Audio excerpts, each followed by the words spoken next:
Well, good evening. Good evening. I'm Minister Sharon Brumfield, and yes, I'm standing in for Dr. Burns this evening. And we also have with us James for Financial Friday. And so, James, how's it going? How's your week? It's going. It actually is going. It was going rough at first. It cleared up, and now is actually pretty smooth now. Pretty smooth.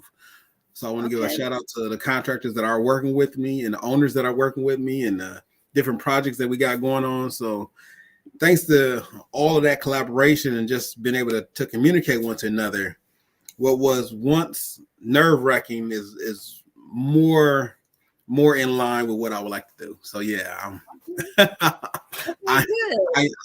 I am blessed. I am blessed by that. So yeah. Awesome. So it started off rough, but it's coming together. Yeah, it started off real rough. So in the property management field, I took a couple photos of it. Took a couple photos of a property that's about nearing done, and then I got flooded with a bunch of people. Some people wasn't on the list, some people was on the list, and everybody wanted to see it. And I was like, "Well, it's not done. It's about a month out."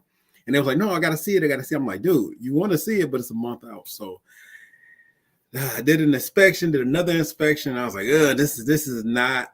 This just isn't what I represent. This isn't what the company represent.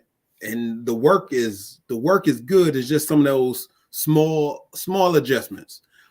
And it went from me not being satisfied to now I'm looking at a way easier path to being satisfied, and everything is coming in order. So that's fun.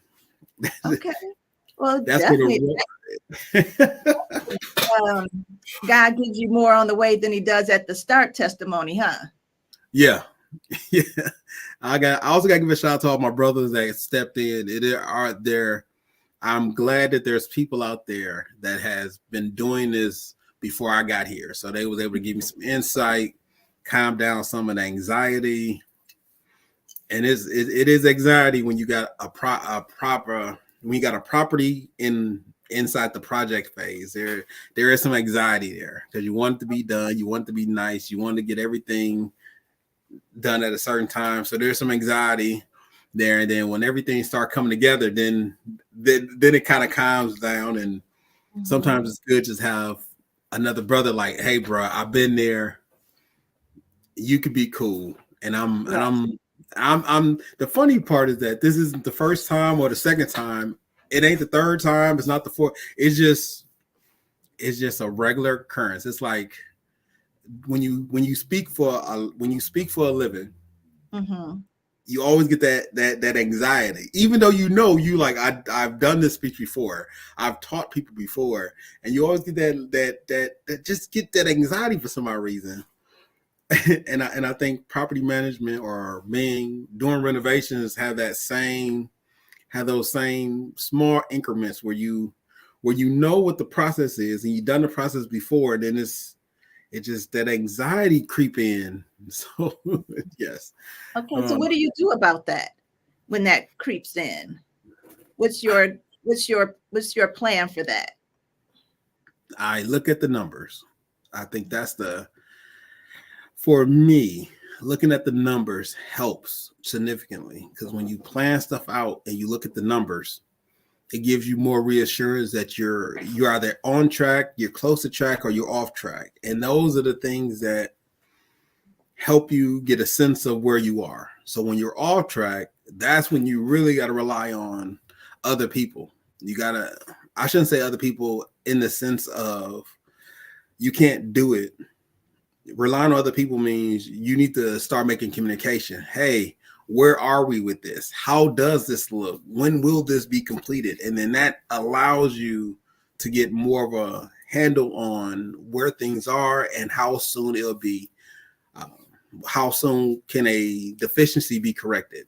So those things are really big because renovations aren't just the person who's leading it. It's the people who's involved. It's the people who's breaking down the walls. It's the people who's doing the floor, the people who's doing the painting, the electrician, the plumber, the roofer. Like all of these pieces got to come together, and they have to get all this stuff done at the same time. And then on top of that, you got tenants that are trying to get in because they want to live there. So you got like this time crunch on both ends. And sometimes it's nice just to have a brother who already doing it or been in the process, or they've been there with you, and they could be like, man, don't that suck? And you be like, yeah, it does. And then sometimes just having somebody in common ground, Right. somebody who's been in that muck with you is always good at helping you because they've been there. You might have been there too, but they've been there before. And sometimes you just got to bounce an idea off. Like, dude, like right now, I'm not feeling good. I need to, and I think honesty is really big. Honesty is really, really, really, really key. Being honest with yourself, because you can have anxiety. Even though you've done this before, I get anxiety. So it's a lot of anxiety that goes along with it because it's a lot of money put up in something to hopefully get that money back. So it is tremendous. It's tremendous when it works, and it's horrible when it doesn't. But you got to take that risk, and the risk got to be to win. The risk can't be not to lose. So you got to give it your all. You got to go all in on it, and you got to knock it out. And I think Damon Dash said it best. He was on a podcast, and I think he said it best. He said, if you're a boss, you're always broke, because all bosses are broke. Because when the money is coming in, you're already putting the money towards something. And when you get more money, you're putting the money towards that next project. And then once you finally get done with the one project you finally got done with, you already on to the next thing. So now you got your money coming in, it's going to this project, it's moving, and now it's going to this other project over here. And then you can't just have one, you got to have more, so you're always reproducing. So you got money coming in, money going out, money coming in, money going out, money coming in, money going out. And so when people ask, I mean, I could tell people what I'm doing, or I could just like, yeah, I'm broke, and be okay with being broke. So I took that and I said, oh, that's the funniest example of it, because money is always moving. I do have some liquid cash, but for the most part, all of my money that's coming in is already being deviated to different projects that I got going on. So Okay. yeah, so that's always the anxiety, because it's like if something was to mess up here, it affects here, and then I got to dip into my savings and then try to keep things moving. So yeah. In the beginning, it was crazy. Now I got a bigger egg. I got more residual or more money in reserve. So even though it goes through its ups and downs, having more money in the reserve does help out. I still feel anxiety though. I feel like, but why anxiety? Is it anxiety, or you're just using that word, or is it more uncertain? You're not sure, or is it actual anxiety? You've said anxiety about 10 times. Is it really that, or is it I'm just unsure of what's happening, or I can't see what's happening, or I don't really trust this right here, so I feel a little uneasy? I think I'll use the word I think I like the word anxiety only because it's an emotional. It's like if you have anxiety, it's like sweaty palms. It's like uneasy, but the emotional side is what no one sees the emotions of it. So yes, I am uneasy with a situation, and even when I look at the numbers and I'm behind schedule, I have to reassure myself that this is what the game plan looks like, and we can hit the game plan. And if I'm a month behind, then I'm a month behind, but I can still hit the goal, right? I can still make points. And that's where your nerves kick in, because they kick in because they you want to be done. I promise. Any project you do, you like, man, I got a project. I'm doing a whole renovation of a house. It should be done in 2 days. It's not. It typically takes 3 months to do a complete renovation. Whole house, top to bottom. It takes about 3 months. Everybody's in there. Everybody's rushing. And when it doesn't happen, that's when I guess I could say I'm unsettled. So that's why I keep saying anxiety, because I think I'm unsettled when when the timelines aren't being hit, and then that builds that uneasiness, and I call it anxiety. I could say uneasiness, but anxiety Yeah. is a stronger word for me because Yeah, it's a stronger word that you might not want to claim. So that's just why I'm saying that. But Oh, is it a bad word? Is anxiety it's is a not a bad word? bad word, but it's not, you know, it's more than just sweaty palms and stuff. But Oh, that's neither here nor there. okay, then Um, yes, I'll be uneasy. I'll be uneasy then. but good evening to everybody. Again, this is Rise and Thrive. Welcome to Friday. Financial Friday. I'm standing in for Dr. Burns tonight. And of course, our co host is here, James Jones. And so, James, do you want to give some review? How do you want to work tonight? Oh yeah, I always like review. Review is paramount for us to get from point A to point B. So, do you want me to start right now with the review? Because I Sure. can get Yep. everybody situated. We can jump right in. Okay, so if you paid attention last week, or if you took notes last week, you'll know we talked about three basic things. One, it was about starting at start. So we need to know where you are, and then from there we'll go from there. I mentioned where I'm starting from, not where I started from in the past, but where I'm starting from within the last 2 weeks, where I'm starting from. And then we went in from where you're starting from. I believe it was expenses. And then when we talk about expenses, we want to know what are your expenses going out. And when I say start at start, we wanted to make it really basic, really easy. And your expenses is every dollar that's leaving. You want to make sure that you have the overall. And then if you already have the overall of how much money is leaving, then we want you to separate it because everything is small increments. So you want to make sure everybody understand their income. And then if you know where your income is coming in, then you need to know if you have multiple streams of income or just a single source of income. Then comes expenses was last week. If you know that you have what the overall expenses is, then you work on knowing your individual expenses. And I'll be going in more in that tonight. And then the last one, I believe, was how to get started. And we talked about how does that look just to get started? How does it look to look at your income for a month? Because some people are paid bi-monthly. That means they get 2 paychecks a month. So how does that look to start implementing those in to an actual spreadsheet? And then okay, at the end of the month, I made X amount of dollars. And then we did the same thing with the expenses because everything ties in. So that was pretty much how we started off the last week. All right. Before you go into your lesson for tonight, those who are joining us out in a little bit, I'll put a link in the comments just for a survey. Dr. Burns wants to see where you are. What information have you taken? What have you used? What did you try, but you need some more information so that it'll give them a better feel for how they need to move forward with the upcoming lesson. So I'll put that in the comments in just a little bit. All right, Brother James, go ahead. Okay.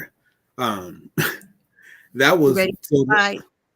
So finishing up, we finished up last week. Now we're going in this week. And this week we're still talking about the income.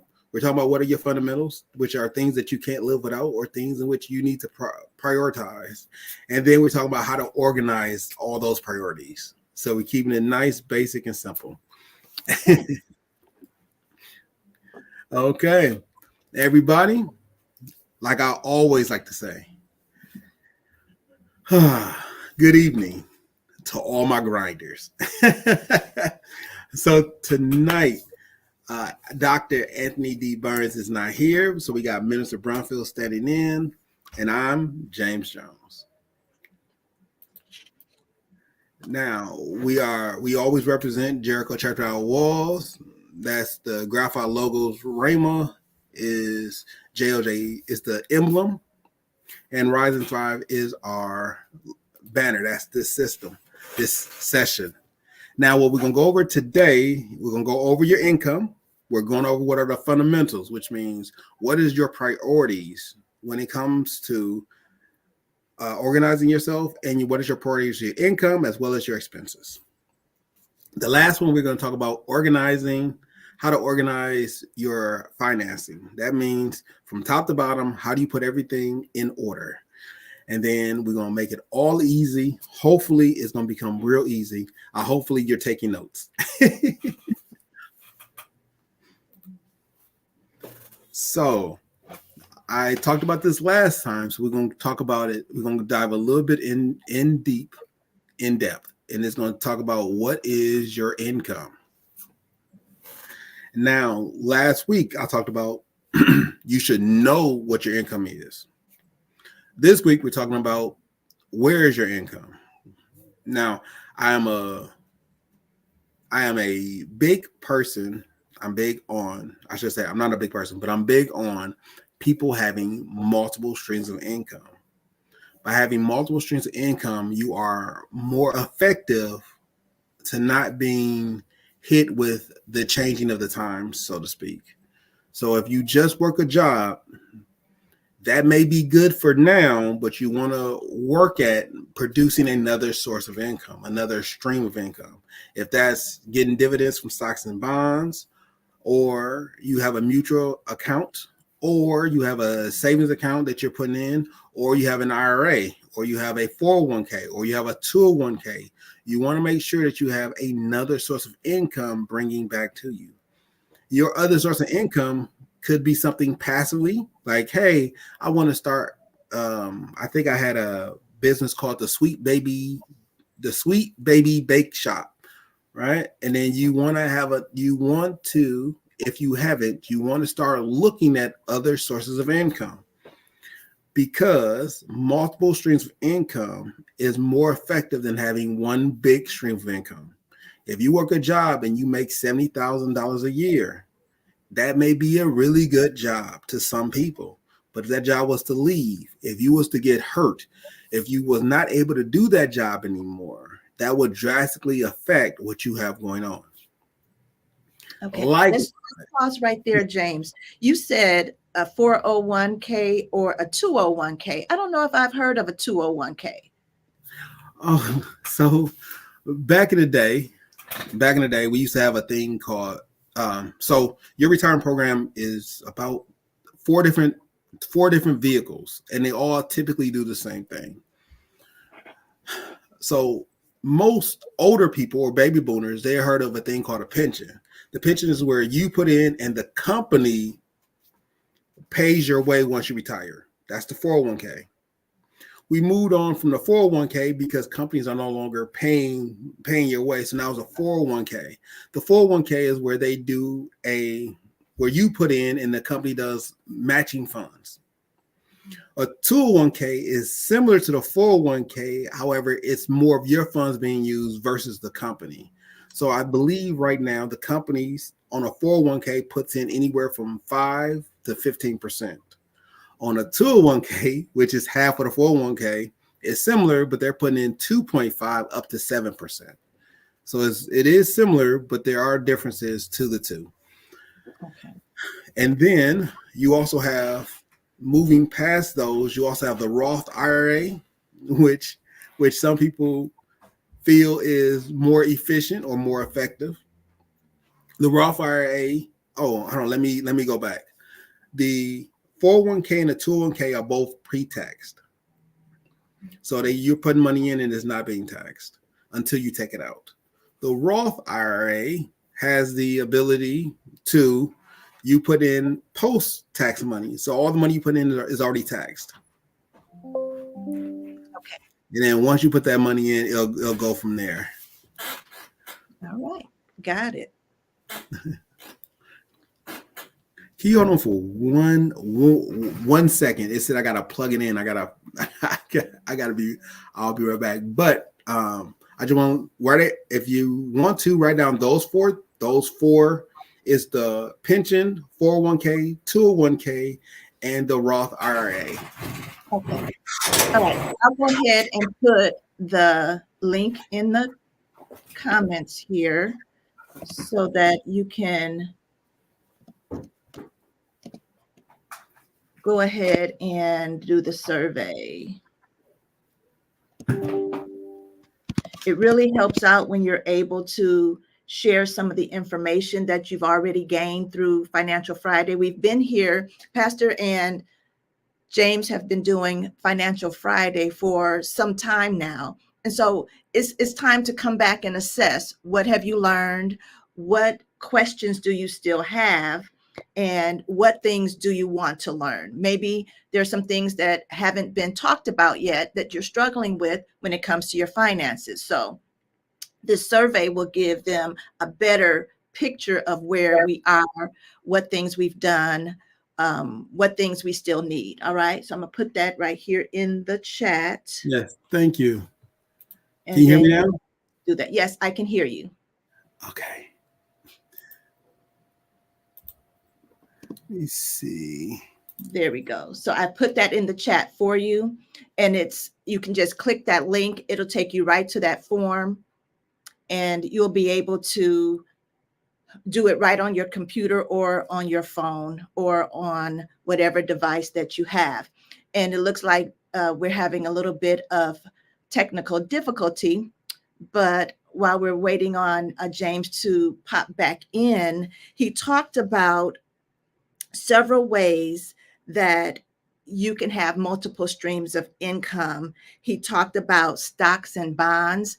I've just begun over the last couple of years to dabble a little bit in stock, looking them up, researching to see what stocks I should buy, how much I should buy, and having different platforms where you can just buy $5, $10, $20, and even $100. There's no base amount that you need to purchase, was a good fit for me. So I was able to choose some things, buy a little stock, and then see how it went. We were really able to increase our finances through some of the stock that we bought over the pandemic. And that's pretty much when we first started dealing with stock. So that was a great way for us to have some additional income. Yes! All right, James is back. I was just sharing about some of the things you talked about when we can have multiple streams of income. And so not just a job. So sometimes we just think, I got to get a second job. I got to get another job. However, there are some other ways that we can have multiple streams of income with having one job and doing some other things, right?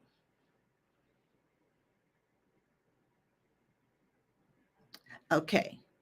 I think James is still having some some technical difficulties. Okay, let's see. It is good. There we are. Okay. It is All good right. to have multiple streams of income. So I am glad that everybody is chiming in on that. So that's one of the biggest things we should talk about, and we want to make sure that we're doing that. And when I say doing that, I don't mean to be redundant, but I want to make sure that we're in the right space. The right space is, at the end of the day, as good as you may feel things are now, things are constantly moving. Right now, AI is taking over a lot of jobs that normally a person may do, AI is doing. It's like the automobile industry, where you may have a team of people, you now have a lot of robotics that has came in, and now they are completely displacing those people who used to do the automobile industry. And the reason for that is because technology is making us broader, and it's a good thing as well as it's a bad thing. It's a bad thing for those who don't adapt, and it's a good thing for those who can adapt with the times. Just like the pension was really good back when it first started, And then companies stopped using the pension and went to the 401k. And the reason why they went with the 401k is because now most of your security or your retirement is based upon how good you do in the market versus the company, which was doing your pension.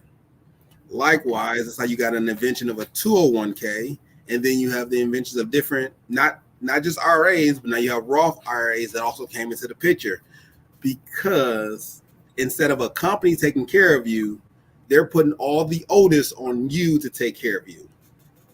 So with that being said, you have to prepare for a time when you are not actively working so you can get money coming in.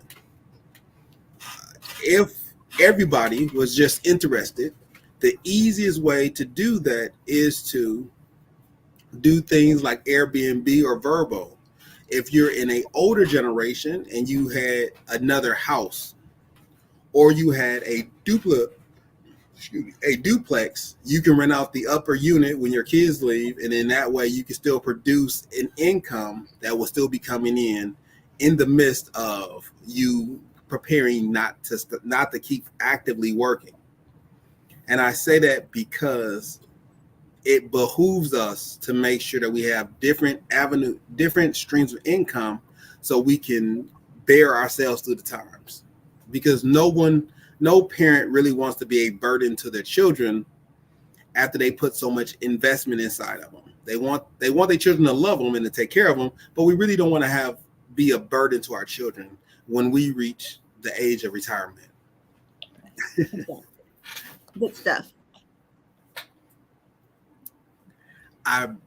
Moving on past that is the fundamentals. So when we talk about our fundamentals, some people have objections to what the fundamentals are. So let me go into the fundamentals. All fundamentals are on a basic principle. What are the items or what are the expenses? What are the incomes that you cannot live without? In the military, we are tasked with this on a regular basis. It's food, shelter, and the ability to defend yourself. And no, I'm not talking about guns and violence. I'm not talking about that. It may lead to that, but I'm not talking about that right now. Food is essential. No matter where you go, no matter what you do, no matter how you plan on living your life, whether you plan on having a new diet or an old diet, you need food, you need sustenance. So one of your fundamentals that you can't do without is food. You need to make sure that you're doing a good job at obtaining food. And I say that not jokingly, but that's the reason why I talk about food prep. And that's the reason why I push the idea of making sure you know what is leaving. And this is part of your expenses, what is leaving your account. Because when you have a better idea of what is leaving, you have a better chance and more control as to what you are restricting and what you are making flow. Another fundamental to that. Another fundamental to that is the ability to. Another fundamental is because I'm actually lost vision. Can y'all still hear me? Okay. I can hear you. Okay. So another fundamental to that is your ability to is also shelter. So shelter is another thing. No matter if you live underneath a bridge or you live inside a nice house, shelter is something in which you cannot live without. So as a fundamental, you want to make sure you're putting money away so you can obtain a decent place to rest your head, or obtain any place to rest your head. Because if you're living underneath a bridge, trust me, it may not be the best, but it is a lot better than the elements. The last one, which is a fundamental, is safety. Everyone that lives inside the United States of America should be actively seeking safety. Safety means where I can go and I won't be harmed. Now, whether you like or don't like the police, whether you do or don't like politics, Whether you do or don't like the place that you're in currently, remember, safety is something that costs money. Safety is not free. I know it may be a cliche, but freedom is not free. It does come with a price. If you're a person who needs a lot of security versus a person who doesn't need a lot of security, you're still paying for security. There's a reason why we lock our doors. There's a reason why we lock our cars. There's a reason why your cell phone has a lock screen on it. Right. It's because no matter what you do need safety. And safety allows us to be more comforted when we go places. Okay. So now, is your camera muted or it just stopped working? My camera has stopped working from what I can tell. It was working. It was actually working, and I don't quite know what happened. Mm-hmm. And I think that is the most funnest thing ever, is to have a camera that isn't working. Mm-hmm. I assure you, it was working in the beginning, and then it stopped working. Yep, we saw you. All right, so let's just keep moving then. We won't worry about it. Okay. The benefits to having those fundamentals, right? The benefits. So when you know what you're gonna eat, and you got a fundamental, I will eat food, and you know that you will live in a place, right? And you know for a fact you do need safety. With that, we now grow into, what is your budget? So you want to write that down. If you know that you're going to eat food, you know you're going to have a place to stay, and you know you're going to need safety, now we grow from that into developing a budget. How much does this cost? And when I say fundamentals, I'm talking about just the fundamentals. We will go down the list into other things, but we want to cover the fundamentals for tonight. So how much does it cost to feed you, or to feed your family, or to feed your extended family? Some of us may be caring for an older relative or a parent, or we may be caring for our adult children. It's not just little kids. You got to make sure that if you got a young adult who comes in for college and they're eating on your food and it's once a month, you have to budget for that additional person who's going to be eating on your food. Mm-hmm. Then the next one you got to think of is a savings. So when I talk about these things, I do go in on savings. Whether you get a money market, which we talked about, whether you get a CD, which we talked about, stocks, bonds, those are ventures that may be investments, but they are ideal for saving. If you like stocks and bonds and you want to invest in the future, stocks may be a way to go. They do have short-term gains, and they do have the ability to have long-term gains as well. And over time, they do show the ability to rise. When I say stocks and bonds, I also include real estate. I also include mutual funds. I'm also including money markets and REITs. We did a whole course on all of these additional items that you can take with you. But we want to make sure that you are preparing yourself for the next level, which is savings. Following that, it comes into your debt management. Because if you eat food and you use a credit card, you are in debt. It may be good debt, but you're still in debt. If you own a house, you're in debt because you do pay taxes every year. You do pay a water bill. You do pay, I think it's We Energies. If you're in Wisconsin, and it's about 5 different companies. If you are in Chicago, there's like 5 different companies, or 5. If you're in Illinois, there's 5 different companies. But if you're in Milwaukee or Wisconsin, primarily, it is We Energies, Wisconsin Electric. You are in debt to them because they are serving a purpose. Okay. Taxes is always big, but you got to make sure that you're putting money to aside, because your water bill comes every 3 months.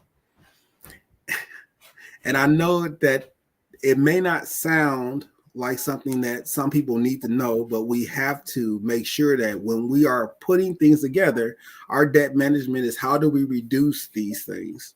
If you're using a credit card, how do you reduce your credit card so you can get the most out of what you're doing? The other one on the list that I am very aware of, and I am always pushing people to, is called your emergency fund. We have to have an emergency fund. When I produced the formula and I said, hey guys, this is the formula that I use a 10% for the formula. That means 10% of your income should be moving over and being able to help you in times of need. The reason for that is because you want to be able to move on past where you are. So in case you get hit with unexpected expenses. And some of my examples wasn't the best in the past, so let me try again. If you get hit with an unexpected, yeah, because I don't want to say death, but if you get hit with an unexpected expense, like, hey, my child is in college and the tuition I thought was $20,000, it now became $25,000. That expense is what you have a emergency fund for, because if you pay it outright, you typically get discounts if you pay a bulk versus paying it over each month. Okay. But you have an emergency fund to cover those things. If you say, hey, guess what? My kids got this college tour coming up, and even though I assumed it was going to cost $2,000, it came up and now it's $2,300. You have a emergency fund to aid in those things. An emergency fund isn't just for the big and glamorous, it's for the small too. If you do not plan for your kids to go to any after school activities, guess what? You will have some unexpected expenses when they try football. You will have unexpected expenses when they go for baseball or basketball or almost any sport. Since it's unexpected, what's going to happen is, instead of you dipping into what you have already budgeted, you can use your emergency fund to aid in making sure that your kid can go to basketball, they can play football, they can run track, they can do what they are interested in until you get the budget under control. All right, so let's pause right there. You've said a lot, so let's and it's good stuff. So let's just backtrack a little bit. You talked about these three areas: food, shelter, and safety. And knowing that we all need those, the budget comes out of that, right? The budget comes because you're budgeting for those three areas. Correct. Is that correct? Okay. All right. And so once you create your budget, now after that, you need to start some type of savings. Yes. Is that what you said? Okay. So after you budget, right? Because if you didn't have a place to stay, if you didn't eat food and you didn't sleep anywhere, then you don't need safety. So then if you don't have any of those things, then you don't need to save either, because someone is probably taking care of these things. But the fundamentals are the fundamentals for a reason. We have to have food, we have to have shelter, and we have to have safety. And then once you have those things, your budget should cover these things. And I say words like should because I have seen budgets that did not cover these, and they're relying on hope. And I would rather us not rely on hope and actually produce a budget.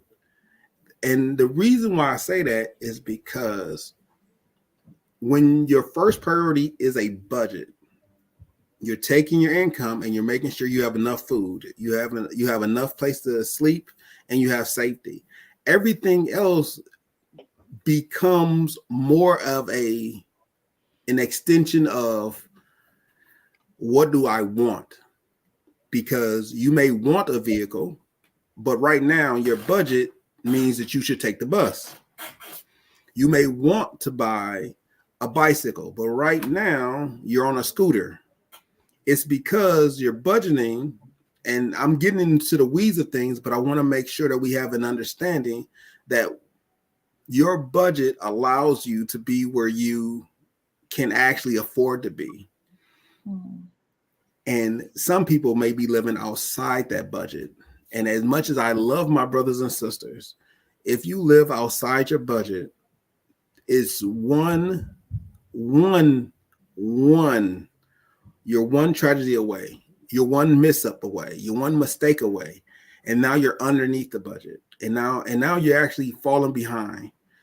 And that's how easy it is to fall behind. And now you're doing the payday loan stores, or you're asking family members who charge you, or you're looking for, I want to say you're looking for love in all the wrong places. But Right. that's I get it. I get the budget plan. My mind is going to that safety portion again when it comes to a vehicle, especially for me.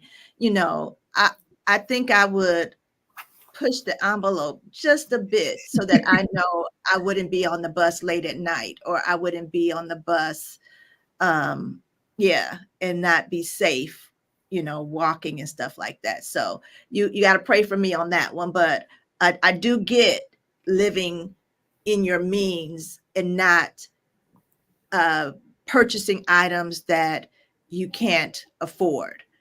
Maybe I would get a car that I could afford, and push the envelope in another area that I could, cut back in so that I can be safe instead of being out at night alone and stuff like that. Oh, I am in agreement with you, because now remember when I said this, I didn't give a list of what people considered to be safe. I just said we need these things. Right. So if your safety need is a car, well then your budget will produce a car. Some people's safety need is a gun. Well, then your budget needs to produce the ammo and the training that it takes to get there. Some people's safety need is ADT or Simple Check or whatever, or the ring bell on the door. But if that's it, then that has to be part of your budget. When we talked about this a while ago, several months ago, I think somebody chimed in and said, my house is my safety. And I said, that's good. Then if your house is your safety, then your house needs to be part of your budget. Because if you have to live in the best neighborhood you can, if the best neighborhood you could think of is the best neighborhood you have to live in so you can have a better transition for your children, well, then that needs to be part of your budget, because a house is part of your budget.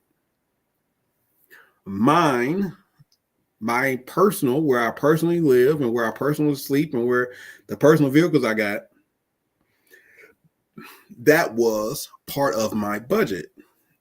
And when I say that, I got to clarify that. My wife and I both have our own vehicles, and that was really big for me. And even to today is really big for me.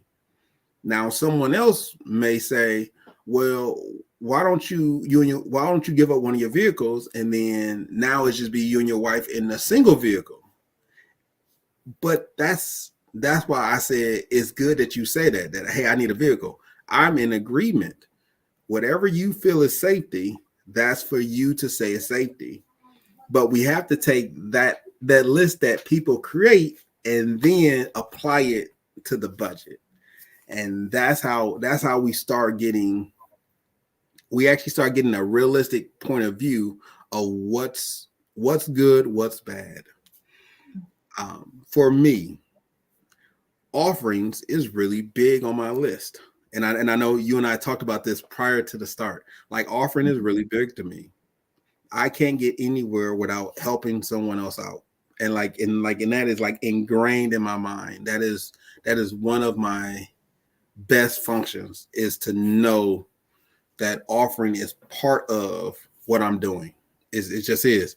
If I can help somebody, cool. How can I help them? So having money set aside to help other people is ingrained in the blessing that God has for me.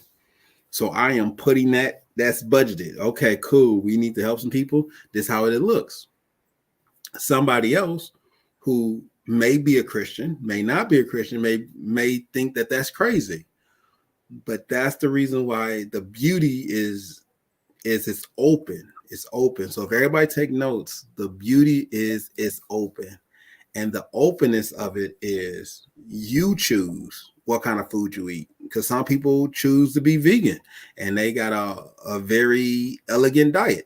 Some people can't eat 83, can't eat ground beef that's 83.27. They can only eat they can't eat the ground beef that's like 73.27. They can only eat the 93 and 7 ground beef. And then that's the fun part about, well, what do you cut your breaks at? Well, I eat a whole lot of food, but there are some people who have very delicate palates and they eat a delicate regimented meal. So their budget will reflect that. My budget will reflect this. Right. And that's the thing with the food, the shelter, the safety. I mean, I know some guys who literally like hunting and they like having rifles in the house and have things loaded and they can run around. If that's your ability of safety, then have at it. I think a computer is a little bit more safer. I really do think, and if somebody was to break my glass, it would trigger off some alarm, and that alarm would send help. I think that's a little bit more safer than me having a bunch of firearms in the house that can go off at any point in time. Right. Some people don't do firearms. Some people do dogs. But if you do dogs and the dog is your safety, well, then you have to budget for the dog because the dog does take food. The dog does take water. The dog takes health and vet visits or veterinary visits. Yeah, those V's got me. Those veterinarian visits. I mean, like a dog takes a lot of finances in order to keep the dog up and to keep the dog moving. As many times as you go to the doctor, the dog goes 3 times as much. Right. Typically. So you want to make sure that dog is being taken care of, being groomed, being nurtured and loved. And now you have your safety. And that's what the big budget is.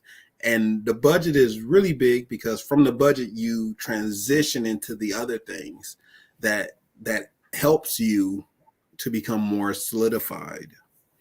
So when I talk about the 40%, so long story short, when we talk about the financial formula and we talk about what is your 40%, or how does that look? And I was like, well, these are the basics. Boom, boom, boom, right? And you were like, how'd you get there? Easy. You got to live.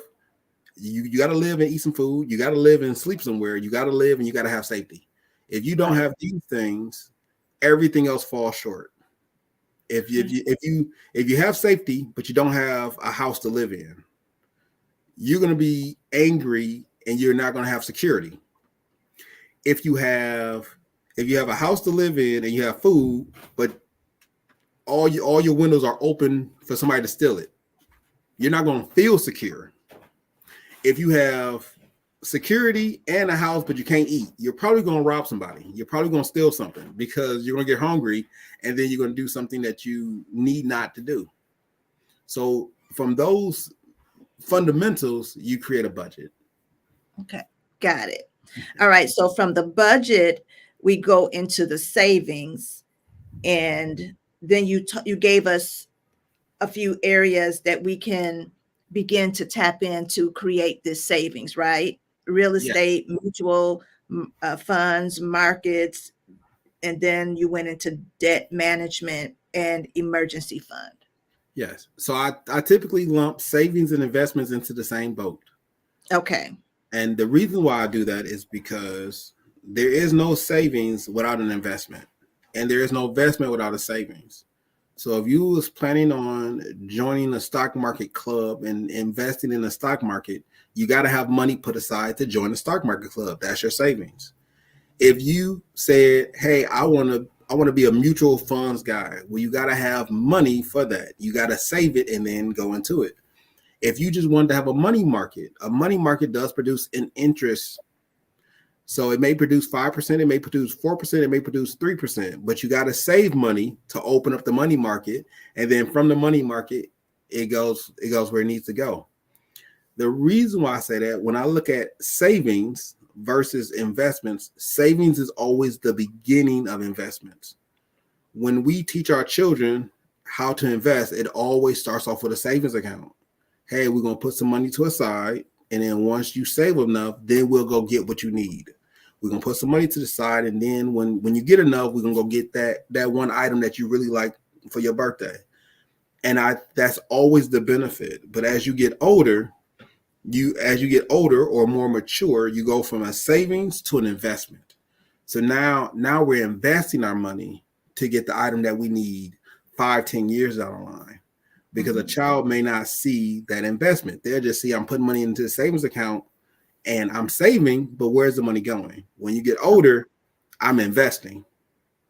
And that's why when I say savings, I do mean savings and investment. Savings and investing. They're one and the same to me. Okay. And so what's some creative ways that a person can save? I shared, because I don't remember what Financial Friday it was, but you were talking about different ways to create wealth.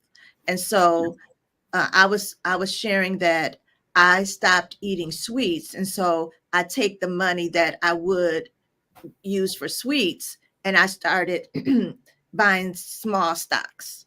So what's some other things that people could do? Because the thought process might be, man, this is going to take me forever to save, this money. But if we look at some things that we don't necessarily need, then we can use that money and do something else with it. Or you paid off a credit card. Now that money that you were paying monthly, you can now use that and do something with.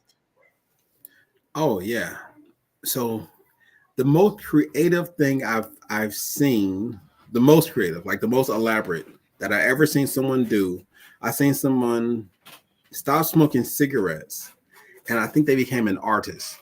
Like they actually, the money that they did for stop smoking cigarettes, I think he started doing art and design or like crafts, and he made a second income off of the money he was using, what he was using for smoking. I don't know how much cigarettes cost, but I do know they are expensive. So I don't. Yeah, I don't know how much, but that's very creative. So he took the money that he would have purchased for cigarettes every day, or however how often he purchased them, and he invested it in going to school to do art or materials to do art. How did that work? He started investing in the materials. So I think he became a painter, or like it's like 3D art. It's like where you got the frame, and then like you got the picture. Oh yeah, I forgot you can't see me. So you got the frame, and then you have a picture, and then like he put the people on the picture. So it's like 3D. So it's not. It's a like, instead of having, I think one was like it was like a dog. So you got think of a picture of a dog, and then the drawing of a dog, you now got like a stuffed animal there. So like half the stuffed animal. So the drawing is actually like raw, and the animal is being seen. It was another drawing. It was another thing I seen it on TikTok, and I also seen him do it where he's breaking the glass. So a kid is throwing I think it was a shots fired, and he broke the glass where the shot is fired. On Instagram, they had a little boy shoot a ball up, and he broke the glass to simulate the 3D effect. Mm-hmm. And he did a really good job at that. And I think those things are very creative for us, for regular people. We may not be that creative, but we can put it to a side. Remember, when I said a savings account is a temporary lean to produce something else. So when you do a savings account, if you said, I'm no longer going to buy sweets. A lot of people That's a very common thing. You eat a lot of sweets. You eat too many sweets. So you tell yourself, I'm not going to buy sweets. But what I want people to do, or something that somebody can do, is when they think about buying sweets, when they just think about it, put $2 inside of this jar. And you're like, well, how does that help? Easy, because when you don't have the money, you tend not to think about it as much. And it's pretty much on an integrity base, because no one knows what someone's finances look like. But if you're like a husband and wife crew, just tell your accountability partner, hey, guess what? This is what I'm trying to do. And then that way, as the communication is there, communication is another thing. And the reason why, I guess I want to make sure I keep it as finances, but people don't understand how finances is like intertwined in everything that we do. So when you think about going places, your finances is intertwined with that. When you think about your loved ones, your finances are intertwined with that. When you think about all your hobbies, your finances are intertwined with those things. So as I'm talking, I want to give some leeway to let you know, like, hey, it's a really good idea if you're having financial issues to talk it over with an accountability person, because finances are intertwined. Marriages are dissolved and divorces are rampant because of finances. It's just the way statistics work. So we got to make sure that as we talk about finances, it connects so many things. So I'm laughing because I am trying to stay on point, but I'm trying to stay on point, and I'm not trying to leave everybody and say, hey, quick little tangent, make sure you're doing this. So okay, we're ready to move on.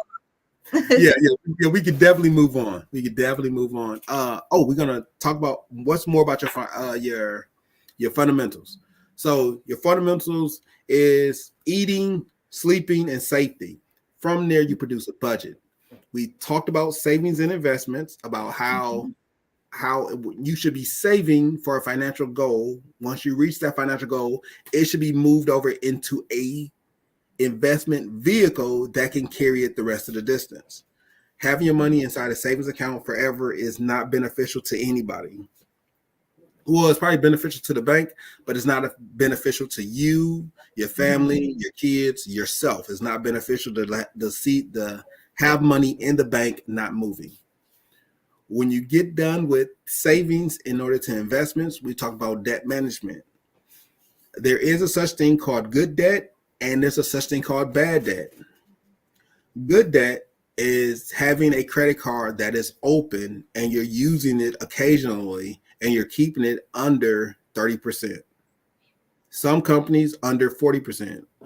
Bad debt, your credit cards are maxed out and you're looking for a way to move one balance over to the next and then max out both credit cards. That's considered bad debt, and your credit score will be affected by that bad debt. That's where debt management comes in. Debt management is the ability to manage the debt that you have outstanding. And when I say manage it, I do mean all debt is manageable. If you take out a school loan, they tell you the agreement that you are signing up for. Adhere to the agreement. When they talk about where you are, when they talk about the loans, they give you documentation about the loan. You should be writing down that documentation. It shouldn't be I think. It should be I know. And by knowledge, you're able to know what your management is. That's how people can pay off their house faster, because when you know what the expectations are, you're more equipped to be able to exceed those expectations and pay your house off faster, or pay your car down faster, or pay your credit cards off or to a low balance. We want to make sure that debt management in any aspect, whether it's a loan or a credit card, you know how that looks, so you're better equipped to handle that. The The next ones are emergency fund, which is always a cushion. I talked about that before. I'm going to just touch on that one more time. Is you need to make sure that you have a cushion.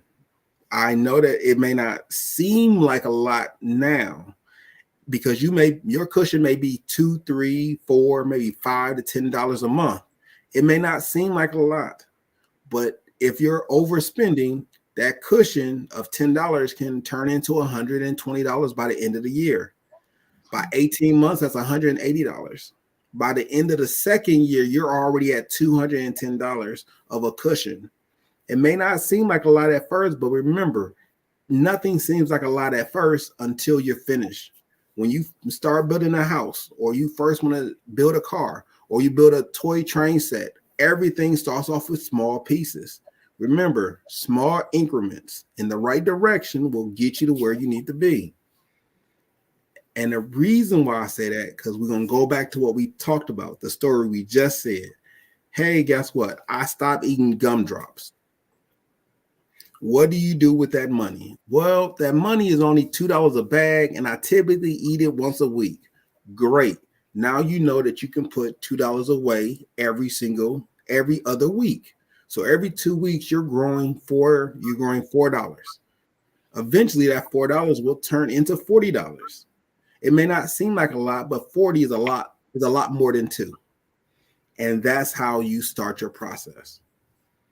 Now, when you get ready to invest, there's tons of different apps that you can invest in, like Google, Sam's Club, Walmart. You can invest in Apple.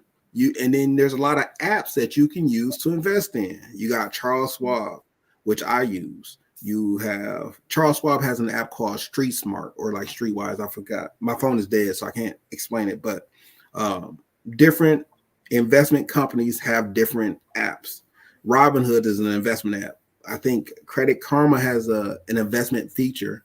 All of your major banks have an investment feature.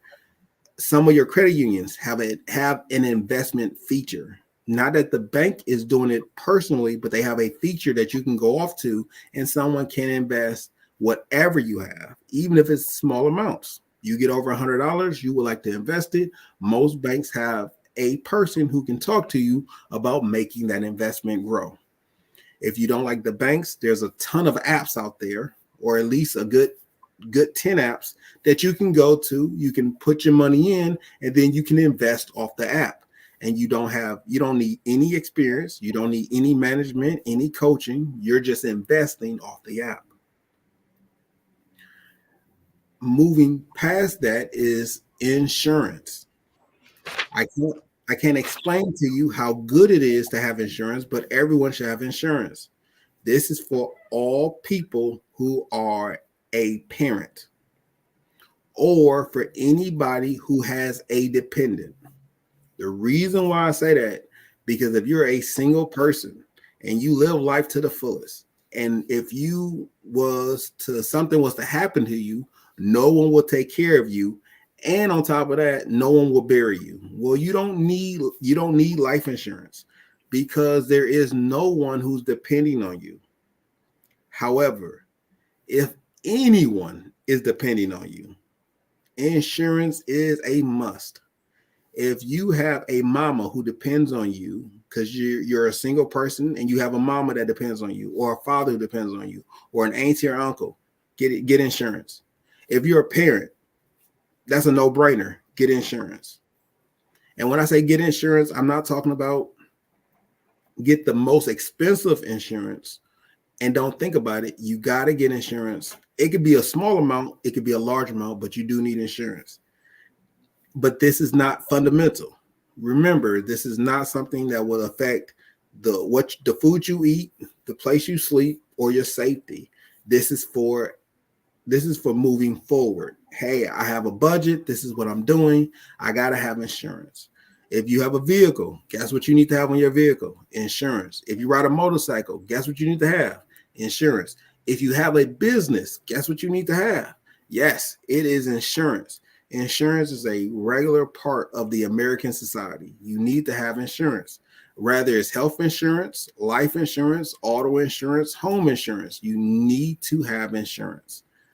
By having insurance, you have the ability to get around unexpected expenses or a drop in your income due to your livelihood changing, which is different than the emergency fund. The emergency fund is unexpected expenses. Insurance is for unexpected events that happen. Because if I was to become paralyzed, even though I have other sources of income, I still have insurance, which will pay out to make sure that my doctor bills, the newfound doctor bills, are now covered. The psychological treatment that I have to go through and some of my family members, that stuff is covered. The different lifestyle I now have to have because now I'm a paraplegic, that stuff is covered. I can't tell you that I don't ever want to tell somebody it can't happen. I'm just saying that as a parent, it's your responsibility to make sure you're not putting your family in crazy hardships. When I say crazy, I mean avoidable hardships. Hey, guess what? I'm a crazy guy. I'm going to do a motorcycle wheelie down the street. If you're a parent, you should not be doing motorcycle wheelies down the street. You should be driving responsibly. But if you do a wheelie and you hurt yourself, it's irresponsible not to have insurance. Mm-hmm. If you're a person and you drive a vehicle, you may need insurance. Now, you may say to yourself, no, I don't need insurance. I'm the best driver ever. Good. That doesn't stop other people from running into you. It just means that you are a really good driver. Right. Accidents still happen even to those who say they are flawless. An accident is exactly what it is. You don't know that someone is going to run a red light and smash the tail end of your car. You don't know. You can anticipate it. You could be aware, but that doesn't mean that you driving on a Wisconsin street and there's some black ice because the snow truck didn't put enough salt down and now you slid into a snowbank and you hit your radiator. You don't, even though you're a good driver, it doesn't exclude you from accidents happening. So having insurance is something that you may want to budget in. And the key word is may want to budget in. I'm not saying you have to. I'm saying it behooves you to make sure that you're doing your due diligence because people need to see you come home. Right. The last two is as you're maturing. So as you get the budget and you get things underneath you and you got your insurance, the last two are recommendations for those who are a lot more seasoned. And when I say seasoned, that's not an age, that's a maturity thing. Mm-hmm. So I want to make sure I clarify that it's not an age. If you're out of control and you're balling and you got everything set up, your maturity age may be 30. If it's taking you a little bit more time and you got some things other, your maturity age of your money may be 60. It may even be 80 for some people. And some people never learn. So their maturity age may be 120. Who knows? But as you mature, you want to make sure you got these things in place. One is an actual retirement plan and a disbursement plan. The retirement plan talks about your future expenses and your future lifestyle. Your retirement disbursement is how do you move what you own to people that you want to give it to. And when I say that, I do mean we may not live forever. And if Jesus doesn't come back by the time my heart stops, I may want to know who I'm giving my stuff to. That may, whether that sounds good or bad, it's a responsibility for a mature person to exercise their right to give stuff to the people that they need to give it to.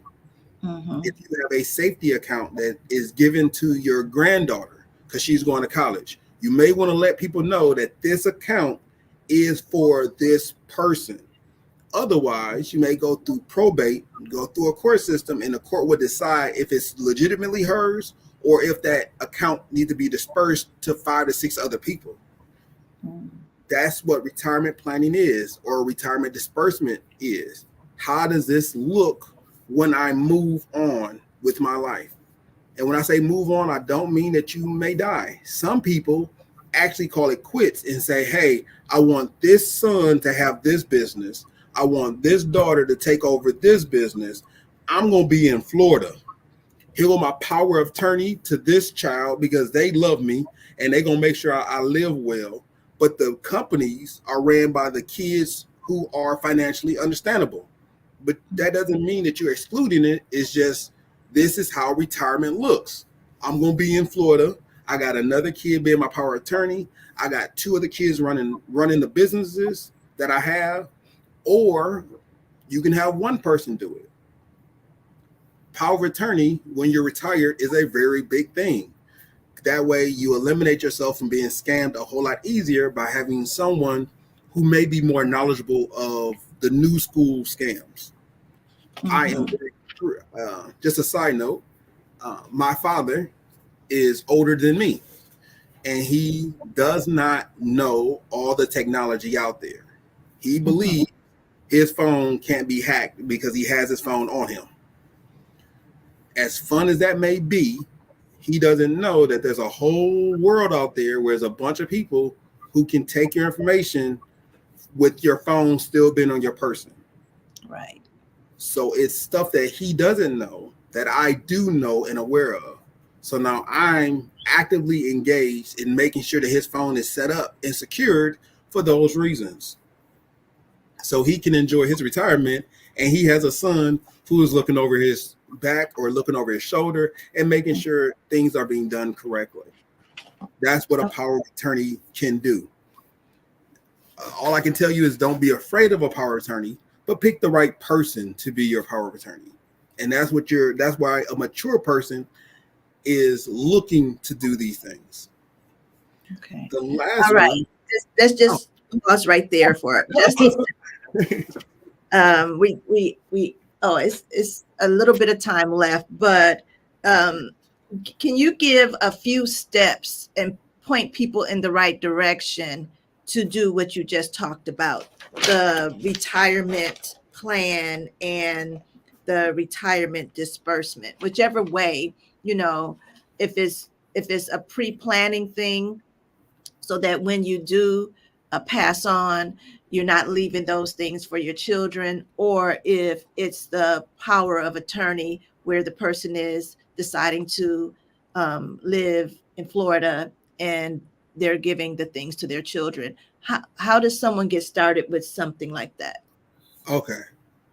The first one is the reason why I start off with saying these are a mature thing is because people who have kids, you have a good idea what kind of kid that you have brought into this world.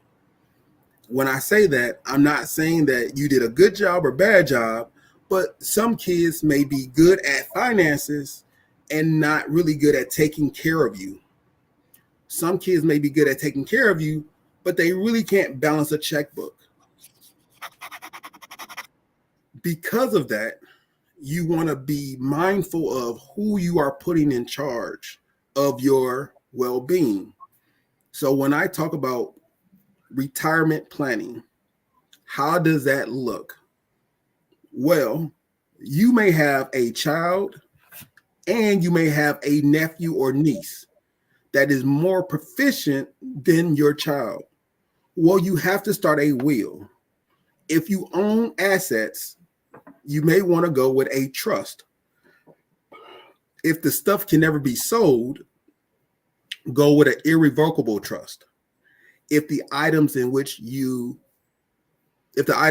want to put to somebody can be sold, then you get a revocable trust. Both of those things can be hashed out at an attorney's office. And once those documents are done, you can give those documents into a safety deposit box to your lawyer. You can place them inside the county office. And my suggestion is you give it to the person that you want to give it to. So if anything does happen, that person has a certified copy. The county has a certified copy. So people are less likely to argue when the county and you both have the same certified copy. And that is for your future planning. Inside of your future planning, and you also got to talk about your future disbursements. If you do have something of value, and I am actually talking about what you deem a value, because a value could be a family Bible. Like I have a generational Bible and I have a family Bible. Then I have personalized Bibles that was given to me by my auntie. My children already knows who gets the generational Bible, which one of my kids are going to be getting the family Bible. Because I did, when I was given the generational Bible, it was given with a blessing. So I blessed it. And now when I prepare to give it to one of my children, I'm going to bless it and give it to them. The family Bible is a bigger book, but it's the book that we read or read as a family. I put a blessing on it because that's how I was always trained with a Bible. So when I give it to my kids or one of my children, they will be blessed because I'm giving them a family Bible. If you was to put that into the court system, how much does a Bible cost? Well, how much does a generational Bible cost? How much does a regular family Bible cost? Well, in terms of financing, a Bible is a Bible. But when it comes to what I want to give to my kids, the legacy I want to leave, that's when making sure your list is together, that's the importance. Because it's not about finances. It's not about the cost of something. It's about the impact it has on the family. If you have a lot of mink coats, yes, they do cost a lot to have a mink coat, but you may want to give some to the Goodwill. You may want to give some to a relative. You may want to give a couple to your children. Well, you need to write these things out, make a list, and then when you go see the attorney, you are putting all these things in document form. The easiest form to do is called a will. That means when you die, the will will take over, and then that will help the process. However, people do contest wills on an occasional basis. So that's the reason why when I first talked about it, I talked about a trust. A trust gives you the ability to be alive and still make adjustments into it. That's why when I talked about retirement planning, I didn't say will, I said power of attorney. Because as you get older, you have someone already in place doing those things that you may need help on. A power of attorney is not a bad thing. It's just an understanding thing. When you are mature enough to know that there are things out there that you don't know and that someone is better equipped at that, then you want to give them power of attorney. You don't have to give them full 100% power of attorney. You could do specific power of attorneys, but you do want to have someone else over your finances. If you're an older person and you're bad at driving, guess what? As much as you may like driving, you may want to give up your driver's license and let somebody chauffeur you around. The power of attorney allows you to do a similar benefit, is that when you are reaching an age where you may be quick on your feet, but your reading is bad or your vision is bad and you can't move as much, before you get to the age before you get to the place where you can't move, you may want to do power of attorney so someone can help you through your financial situation and your medical situation, and they can make sure that your house is still being paid for, even though you're going through, or that all your food is still coming in while you're still going through. Power of attorney allows someone to speak on your behalf. So when I talk about retirement planning and I talk about retirement disbursement, the first thing I talked about was power of attorney for that purpose, is that you're giving someone, and I want to make sure that it's a mature thing. You're giving someone, you're a mature person giving someone of maturity the ability to speak on your behalf. When it talks about what you like, a trust is better, in my opinion, than a will. A will is only active once you die, and a will could be contested once you die because you're not there to say, I didn't mean it like this, I meant this. Versus when you do a trust, you're still alive. And as your assets are being distributed out to different people, you still have a say so in that because you're running your trust. Okay. So I don't want to tell people you can't. I don't want to say do not do a will. I just haven't seen a lot of. I seen more benefits in a trust than I seen in a will. I have a lot more reliability in the power of attorney than I do in a will. So it's not that a will is very common. So if you don't have anything else, write out a will, get it notarized, give it to your family, and that's still a mature thing to do, is to do a will.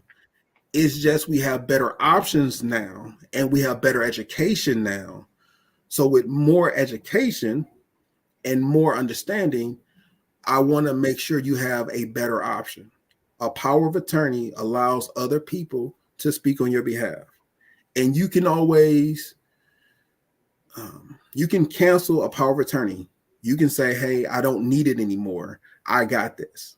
But a power of attorney is something which I use, and I'm only in my 40s. I've used a power of attorney in several situations because if I'm not available, I need to have other people who can run my operation without me being there. Right. And that's how my power of attorney ran.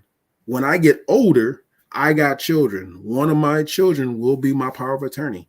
That's not a concept that's unforeign.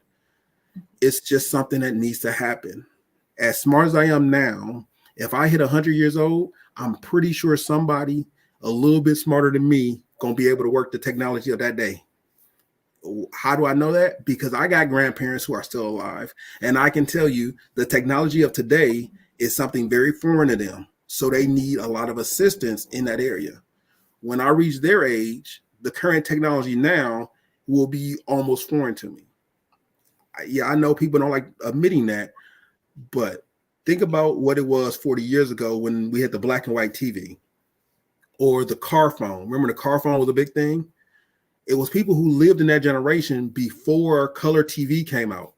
And now we got HD. They're not efficient at knowing or being knowledgeable of these things. So a power of attorney is an option for them to still stay on the go. And I'm not saying they're giving up their livelihood. I'm saying someone is in there to take care of those financial situations. Okay. All right. We had a wealth of information tonight, and our time has been well spent. And so, James, if you just give us one thing to close us out tonight, one thing that someone can do over the week until we meet again on Friday, one thing that they can do from everything that you said tonight. Oh, let's start off with the basics. I want you to figure out, what do you spend on food? What do you spend on shelter? What do you spend on safety? And when I say it's open, remember, I'm not going to judge you. I'm not correcting your sheets of paper. I am not even going to look at your answers, because it's for you to have the idea and to write it down. And when I say this is just the beginning, it is just the beginning. So if you think sugar frosted flakes is like the way to go, cool, make that your food. Sugar frosted flakes. It costs like $5. It tastes really good. It has a whole lot of sugar in it. Everything is frosted. Good. If you think your home has to be a 5.8 acre mansion, good. If you think your safety needs to be armed security guards walking you back and forth to your car, good. Because it's for you to be able to start budgeting out what you have going on. And we're going just with the basics: food, shelter, safety. So in 1 week, be able to make a list of those things that are food, those things that are part of your shelter, which is your house, or the drive you drive, or the car you drive, or your safety. You want to make sure you put all those things out, and then we'll be back tomorrow. We'll be back next week. And my Maybe camera, later. yeah, my camera be working then. Okay, awesome. And so remember to click that survey. It's bit.ly/financial. I'm putting it in the chat again. FS. All right. So click that. Let us know what you've been doing, what information you've accomplished, what things you tried, but you need some more information about, and what you want to know that hasn't been spoken about yet. All right. So we're doing Yes. that. Also, we have the workshop. Let me put that flyer up real quick. There we go. Fail forward fast, learning to thrive despite setbacks. Entrepreneur workshop. As an entrepreneur, I know you've had some challenges. You've had some setbacks, you've had some delays, and this workshop is going to help you fail forward fast. You won't stay in those obstacles long. You won't wallow in despair or sadness because it didn't work. You'll fail forward fast. You'll be able to have that tenacity to get up and keep going, try something else, try that again, just keep moving forward. This workshop is $25. It's Saturday, April 27th. From 9 a.m. to 3 p.m. at Jericho Church Without Walls, 8086 North 76th Street. You can register at dradburns.com/events. I'm going to put that here it's right here. You can see it right here, but I'm going to put it in the chat so that you can just click it. dradburns.com/events. Go ahead and register. Make sure you get your seat. What's included? You get the workshop, you get the wisdom that's going to be there, you get a workbook, lunch, and continental breakfast, all for $25. You can't beat that. You're in a room with other entrepreneurs so that you can network as well. So don't delay. Go ahead. It's $25. We waste $25. Invest in yourself. Go ahead, click that link and get yourself signed up so that you can find out tools that will help you fail forward fast. All right. Well, that's all we have for tonight. Thank you all for joining us. Dr. Burns will be back as we come back on next Friday at 7:00 p.m. Like and share. If you haven't shared it already, go ahead and share this information with someone. I know it'll bless their life. All right, James, you want to pray us out tonight? Oh, yeah. God, we thank you for this time that we have spent together. Thank you, Lord. And we pray that the information that was shared is impactful and that we will utilize those things that we need to utilize to put ourselves in a better position for yet another great day that you have made. We thank you. In Jesus' name, amen, amen, and amen. Amen. All right, you guys have an amazing rest of your night. Remember the homework. You're going to find out how much you spend on food, how much you spend on shelter, and now how much you spend on safety. All right. Until next Friday, this is Financial Friday on Rise and Thrive with Dr. Anthony D. Burns and James Jones. We'll see you guys soon. Good night. Bye, everybody.